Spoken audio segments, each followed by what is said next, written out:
Hey guys, welcome to or back to my channel. Welcome to another reading video, reading wrap up. Just gonna move the camera away. It feels very zoomed in. Ignore the fact that I've got a big empty space here. That's because I've Vico, my cat, he stopped now. He sat on my bed and he was just in a trance, just staring at my poster wall, and I was wondering what was up with him. You can say hi to him. Okay. I read 10 books in April, and okay, so I know, like, realistically, that is a lot of books. But for me, I think this is the least amount of books I've read in a month so far this year.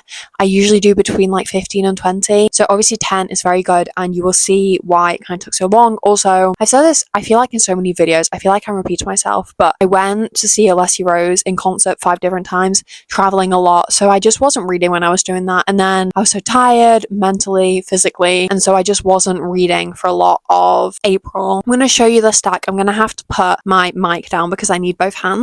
So you won't be able to hear me, but you can just imagine that I'm saying something insightful and great whilst I hold it up for you. Okay, I made it work. Here it is. Here is my stack. There is 9 books here. I read 9 physical, 1 on my Kindle, which is crazy for me. I feel like usually I'm probably about 50-50, but as you can see, acotar, and then these books were actually all on my April TBR, and also the one Kindle book. And I did, to be fair, like, yes, I didn't finish my April TBR, but apart from the acotar series, I stuck to my TBR 100%. So, like, small wins. I'm going to put this down because my hand's really hurting. So I'm just going to run through the books that I read, tell you my thoughts, feelings, kind of what I do every time I do one of these videos. Now, I will say the acotar series, I did vlog me doing that, and I'm just going to check when I'm going to be posting that video so that you can stay tuned. The 17th of May. So you're seeing this on the 10th. So exactly a week today, if you're watching this the day it comes out, Saturday the 17th of May. I've actually got a swimming race that day. How exciting. You'll be getting the vlog of me reading acotar. That kind of, you can see my thoughts running through, a bit more in depth, because I might have forgotten some things to say right now, or I might have thought of more things to say. So watch that if you want to, if you're interested. It is a spoiler-free vlog. I can't remember, because in quite a few spoiler-free vlogs, I do have little spoiler sections, but I kind of say when it's going to end and start or whatever, so you know. I think I may have done like 1 or 2 of those, but it's pretty spoiler-free, and obviously you can make it spoiler-free by just skipping those to whenever I say. This was a hefty series. I think I finished the last one on the 23rd of April, or 24th, the 24th. So kind of, it took quite a while. I started it right at the end of March, but I'm very glad that I read it.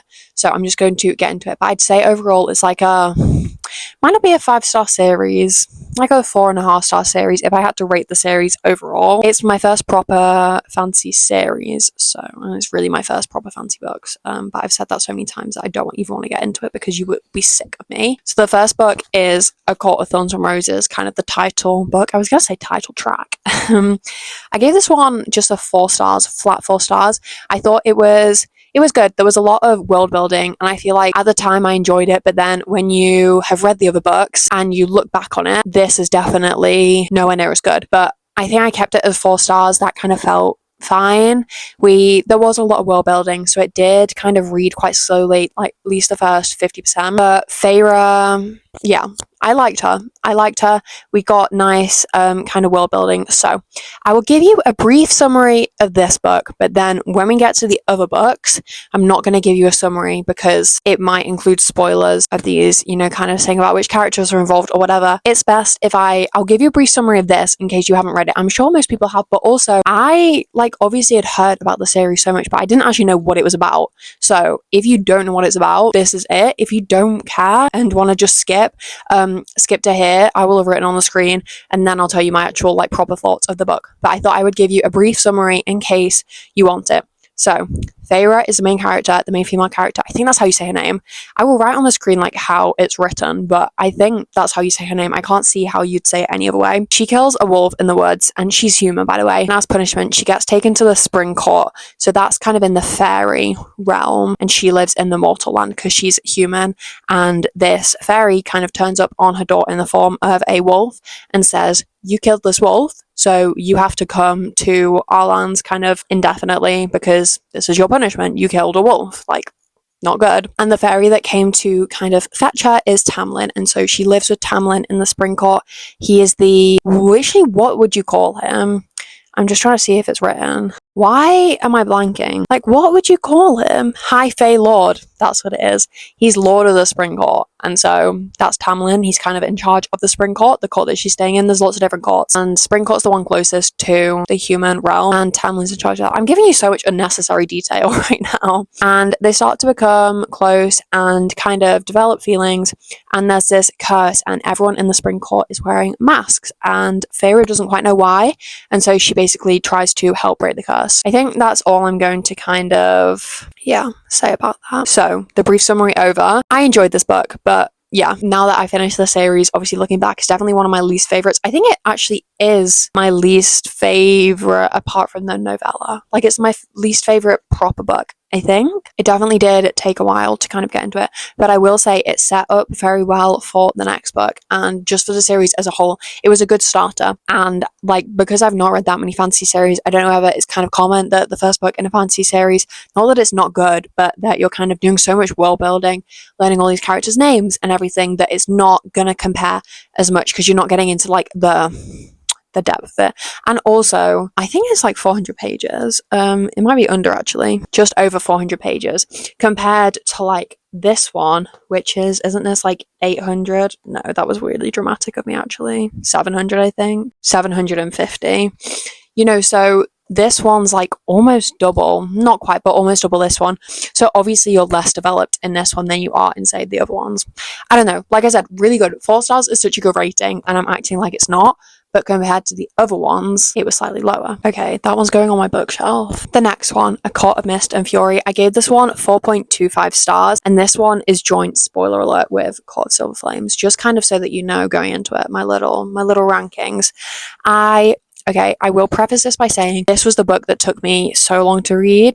I started it on the 2nd of April and I finished it on the 17th. So it took me almost 2 weeks to read it, which, like, I read the other one, I don't know, in like 3 or 4 days, and then the rest of them 3 or 4 days-ish. So the fact that this one took so long is kind of, it was because of me. It's because I just wasn't reading it. So I wasn't as in the story because it wasn't like I was reading big chunks at a time, so invested. I was reading little bits, wasn't quite getting properly into story. And then because I was leaving so long, I was kept forgetting like the little things and the little names. Like, where are we in this world? Who are these people? What is going on? What are the relationships? Especially because you get introduced to different kind of courts and more things in this book than the last one. So you are being introduced to a lot more things. I will say this book's pretty heavily focused on the romance, which you think, as me, as a primarily romance reader, that this would be one of my favorites. And I know this is most people's favorites, not even most people's, but I feel like if it's going to be someone's favorites, it's either this one or Wings and Ruin, which is my favorite. Like, I feel like it's, anyway, I feel like I'm really rambling. I'm so sorry.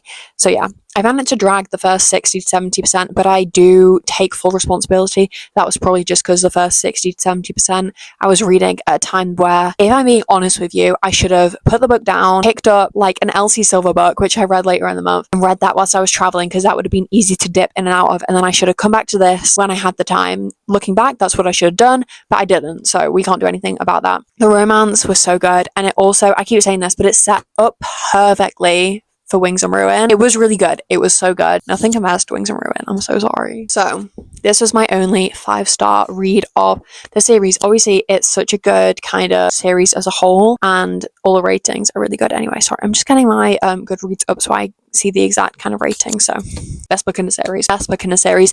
This book was a lot more focused on kind of the politics, and I oddly really like that. I think I love a romance book. Love a bit of romancy and just romance in general. But I think not even that it's predictable, because obviously in fantasy it's not, but you kind of, I don't even want to say that they're going to end up together, because I know in fantasies there will be books where that's not the case. But romance is a bit more predictable than when it's like very political like this and you've got conflict. I had no idea what was going to happen at any point. Like, I genuinely had no idea. And so it just, like, it really hooks you. And it's like, oh my God, what is going to happen? I have no idea.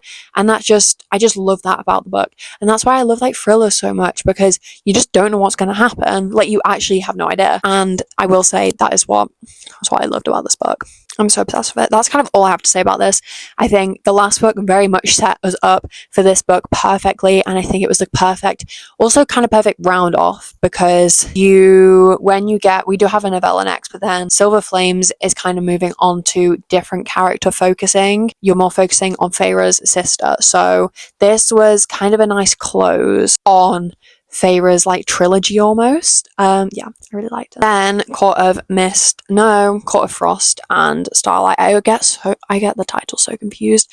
Here's one 3.5 stars. I just think a novella is kind of hard to connect with. We were in the point of view of so many people, but some of them were third person and some was first person.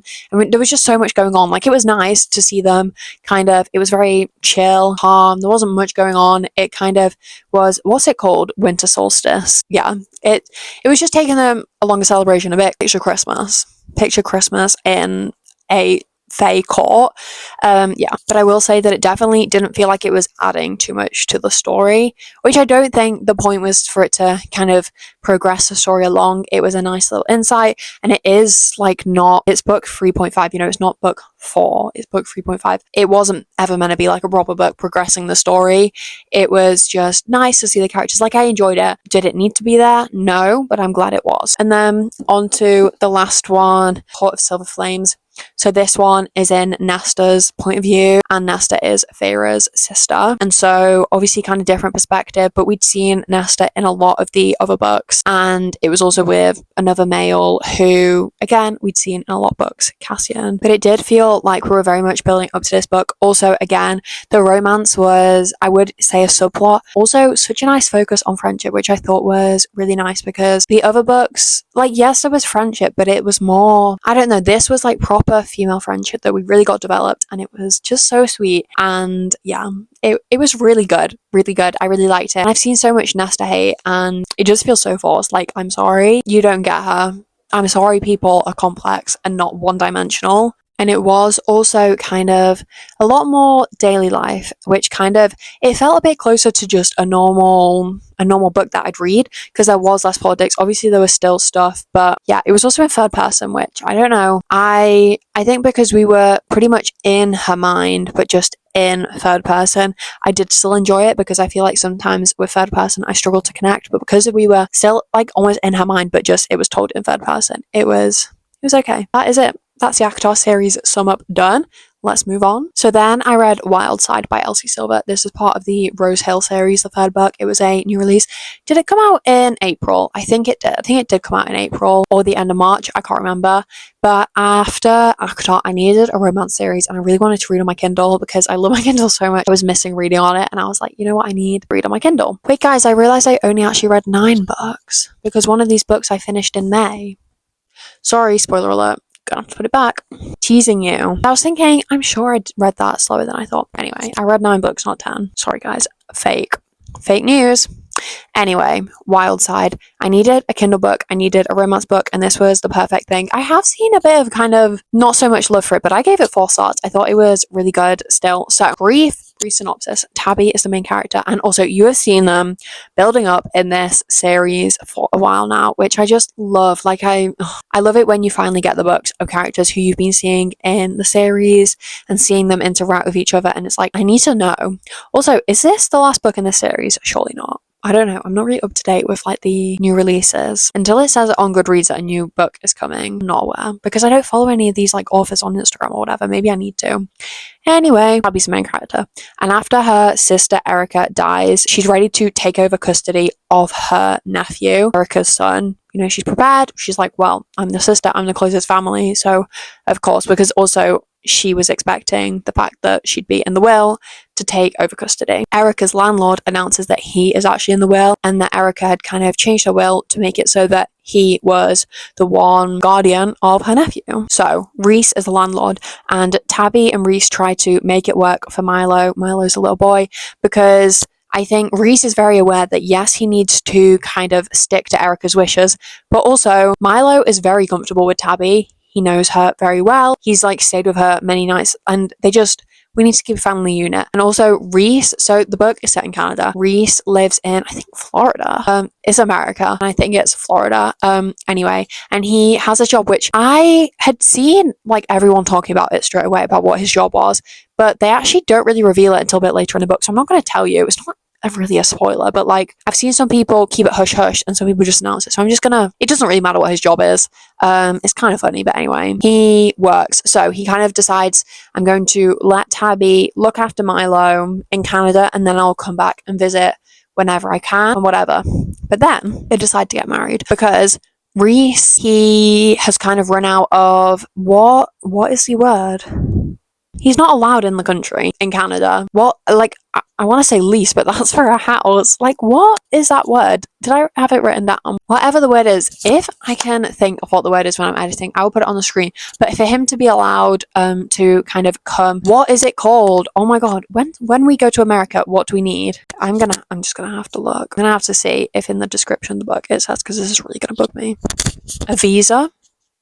I don't think that's a word. That's the word I was thinking of, but I don't think a visa is the right word. But like actually, a Canadian visa. Like he's been living in Canada over the summer and he had a visa for however long and now it's run out. So they decide that the only way that he's allowed back into the country, unless he takes Milo out of him, is for them to get married. So they do. That felt like I was telling you a lot, but that's very much all pretty quickly and on the blurb. So it's not a spoiler or anything, but I was really elongating it. Anyway, I liked it. It felt like a classic Elsie Silver book. It was very good to be back in that universe. I'm going to sneeze. Wait 1 second. I also liked the way the book went. I was kind of expecting it to go a slightly different way, and it went a way that I would have preferred anyway, so I'm glad about that. I like it when books do what I want them to do, if I'm honest. And it was also so nice being back in the town and with the bowling group, because if you don't know, if you haven't read the series, basically this series is all single parents. At least one of them is a single parent. I guess in this one, like, yes, they're technically single parents, but I don't know. Like, yes, they are, but also they're doing it together, co-parenting. Anyway, the two males in the other two books in the series are both single dads, and so there's this little bowling group in the books and they're set for single dads and they go bowling together, and so we were getting more of that. So I don't know, it was just really sweet. So actually, yeah, there will be another book of the other guy that's in the bowling group. Of course, how could I forget? Okay, then I read Deep End by Ali Hazelwood. I gave this 3.75 stars. So a brief little summary. Scarlett is the main female character and she's been injured, but she's returning to diving at Stanford University. And she's kind of got a bit of a mental block because she was injured because of diving. And so she's kind of got a mental block for a certain diving thing. And she's struggling with kind of the transition back into diving. And Lucas is the main male character. And he is an Olympic level swimmer, also at Stanford. So they're in the same, not obviously not the same sport, but in the same kind of umbrella of sport, because they're in the pool. You know, it's the same umbrella. Very different sports, but the same. You know what I mean? And Lucas has just broken up with his very long-term girlfriend, who is the teammate of Scarlett and a relatively good friend of hers. And obviously Scarlett's very much struggling with returning to diving. She also is applying for med school. I don't know why I said med school. And Lucas is also going through that process, but he's a senior and she's a junior. And so they don't have time for relationships, but they decide to strike up a little deal that will benefit them both, you know what I mean? I did enjoy this book. I definitely wouldn't say that it's my favourite Ali Hazelwood book. It's probably one of my least favourites. It's probably not my least favourite, but it's kind of down there near the bottom. But I do really like the sports subplot. A sports romance does it for me every time, and I'd love to see her kind of develop more sports romances, because I guess like this being her first sports romance, it was really good. But you know, I'm used to reading sports romances by people like Elle Kennedy, who that is their niche, that is just what they do. But Ali Hazelwood, like, she does it every time, and I'm going to really enjoy a book of hers every single time because she's just really good. And also, just one thing I love about sports romances is the fact that we get a subplot of the sports and we get to watch the competition, and we're not just kind of rooting for the couple, we're rooting for them to like win their race or their competition or whatever. And I really love it when you've got more going on to a romance book than just a romance. Because sometimes I can just get a bit bored with just a romance, but if there's something else going on, like, yes, that is exactly what I need. I will say it did feel quite repetitive. It felt like for bits of it we were going around in circles and in unnecessary circles that we just the same things kept coming up, the same issues, and we kept not resolving them and just kept pushing them under, like ignoring them. And then they come out and they make it so much worse. And these problems were so anticipated. Like when issues arise, we had been discussing this the whole book many times, like at least 5 times these things have been brought up, and we'd ignored it every time. And so when the conflict struck, it was like, yes, I feel bad for you, but also you could have dealt with this. You were very aware that this was going to be a problem and you didn't deal with it. And that's what annoyed me, because it was like, I just wanted to scream at them and say, like, sit down and talk to each other about this issue and resolve it. There's no need to just keep sitting on it, but then both feel moaning about the fact that it's an issue. We'll sort it out then. Then I read Summerbird Blue, and I really don't know how to pronounce this author's name, and I don't want to butcher it, so I will have just written it on the screen for you. I gave this one 3.5 stars. I will say, trigger warning for the fact that it is pretty big on covering grief. So if you don't want to read about that type of thing in a book, don't. It is a very good book though, so I'd say if you feel that you were okay reading about it, I would recommend it, but I would say be careful. But also, like, you could wait a few years to read it if that's what you think that you need, because I would say it was a good book. Brief summary again, kind of trigger warning for grief. I'm not going to say how it happened, but it's not a spoiler. It happens with the first like few pages, but it's just easier if I don't. So Rumi is the main character, and her sister has recently died, and her mum, well, they're obviously both very much struggling, and so her mum sends her to Hawaii to live with her aunt, and she like doesn't really know this aunt. It's kind of a very new relationship, but her mum is very much struggling and doesn't want to have to kind of look after Rumi as well and be there for her. So Rumi goes to live with her aunt in Hawaii, and there is a lot of resentment because of that. And yeah, and obviously there's the grief, there's the resentment because of the whole being sent there. And we just follow Rumi kind of struggling with her grief and coming to terms with it, because obviously, like, losing your sister, I can't even imagine, like, horrible. And you see her forming these new friendships and relationships with lots of very different people who she otherwise never would have met. And her, because she's big on music, and you kind of see her relationship with music changing and her adjusting to everything that's changing, really. And what I will say is, this book felt like we had a lot of the same things going on and on and on again. It felt very repetitive, but not in a way of in deep end. There was so much repetition, and it was like, I'm kind of sick of this. Can you shut up, please? But in this book, it very much just felt like, yeah, that's going to happen when you're struggling with grief, when you're trying to come to terms with these horrible things, that you're going to go round and round circles, thinking about these different situations, what could have been done differently, things you wish you said differently. And we have these flashbacks from Rumi and her sister from when they were younger, or even just a few months running up to the accident. So I did find it pretty hard to connect to Rumi. I do think that was kind of the point, that she was almost not easy to like. I think that was kind of very intentional by the author, that she wasn't easily likable. But obviously, it's then, even though it's intentional, it's hard to connect with a character who you don't really like, but you do have sympathy for, obviously, but you're not like really fond of her. But I did think that it was very, very different from the books I usually read. I'm very glad I read it. It's very much just a fiction book, and I like that it very much focused on platonic relationships rather than romantic, because you don't need to always have romantic relationships in books for them to be good. Platonic relationships and friendships do exist and are very, very important. So I will say that it is good, but I'd say make sure that you are in the right mindset to read it. And the last book was Kiss My Cupcake by Helena Hunting. I gave it 3.5 stars. I thought it was good, but definitely have read better. Obviously, I've definitely read worse, but I've definitely read better. And I did read, is it called Meet Cute by this author that I loved? I think I gave it 5 stars or 4.5. Like, I really, really, really loved it. And I was going into this expecting really great things, because I love that book so much, but it didn't quite hit, but it was really good still. So, brief summary, Blair is the main female character, and she recently opened a cupcake and cocktail kind of cafe bar situation, and it's next to the, what was it called? The Nightcap, which is a bar that Ronan, the male main character, is renovating. It is his grandparents, they own it, but he is renovating it and kind of taking it over. They kind of hit it off on the wrong foot. Ronan, like from the first part of the story, he irritates Blair because he presents himself as a distraction and almost as competition as well. But Ronan goes to her cafe every day to buy Cupcake, so she's kind of forced to communicate with him, be in his presence, deal with him.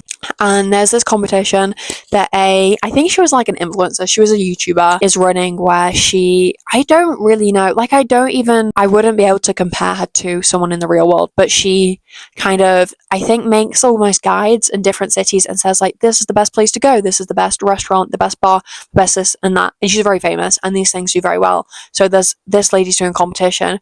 I can't even remember what city they're in. Does it say? Yeah, I don't know. It's in America. Let's say Chicago. Actually, let's not, because I don't want to get it wrong. This city, there is a competition for the best bar and they're both nominated, and so they're kind of trying to beat each other, get the attention of this YouTuber in order to win, because obviously they're both, well, Blair's shop is new, Ronan is kind of doing his up and revamping it, so they're in competition with each other.